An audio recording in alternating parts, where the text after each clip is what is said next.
Lauk krauna lavonai rasai, viską apipila benzinu, uždega dega per naktį tas laužas. Kad jisai geriau degtų, nes žmogus yra iš vandens, šone laužo iš karto tokius 2 gradius, skysčiai, kad ten bėgtų. Na ir ryte ateina, kas ten sudegė, kas nesudegė, viską ten sudaužo kalnus, išbarsto po forto teritoriją ir užkasa. Ir tai dirba kiekvieną dieną. Tie žmonės, kurie tai darė, jie suprato, kad jas pačius iššaudžius, man tai pabėgti. Vienas iš jų apsimetė sergančių, nenuėjo dirbti, liko forte. Išėmė vieną strypą, atėjo į šitą sandėlį, susirado rankinį grąžtą, tokį paprastą, pradėjo gręsti skylutes duryse. Išgrėžė kažkiek skylučių, sumaišo pelinų su moliu ir užlipina, kad nesimatytų. Per 3 savaitės 314 skylučių jau galima bėgti. Kalėdų naktį pasirinko bėgti, nes nacių prižiūrėtojai gėrė ir buvo geriausias laikas bėgti, nes jie gyveno čia ne viduje, kalėjimas buvo tuščias, tai paukšteliuose buvo prižiūrėtojai.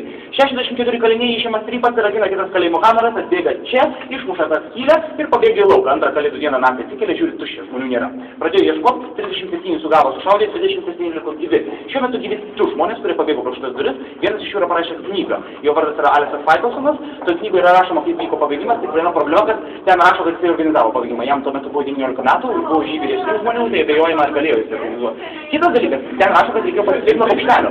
Paukštelis išmato, o naktį per daug sniego. Jie ten rašo, kad paėmė baltas paklodės, susidengė baltom paklodėm ir prašliukė. Ar kada nors matė nacių kalėjime baltas paklodės kalėjime? Nesąmonė kažkaip, tai žmonės kaip gyvuliai gyveno. Tai tas iš tiesų neaišku, kiek ten teisybės kiek melo ir iš viso apie tas pabėgimas yra labai keistas, vien dėl to, kad vien telegramose, kurias vokiečiai išsiuntė, kad tai pabėgo kalnys. Jų rašo 58 pabėgo, kitur 63, kitur 64. Tarsi vokiečiai nežinotų, kiek žmonių pabėgo, nu kažkokia nesąmonė.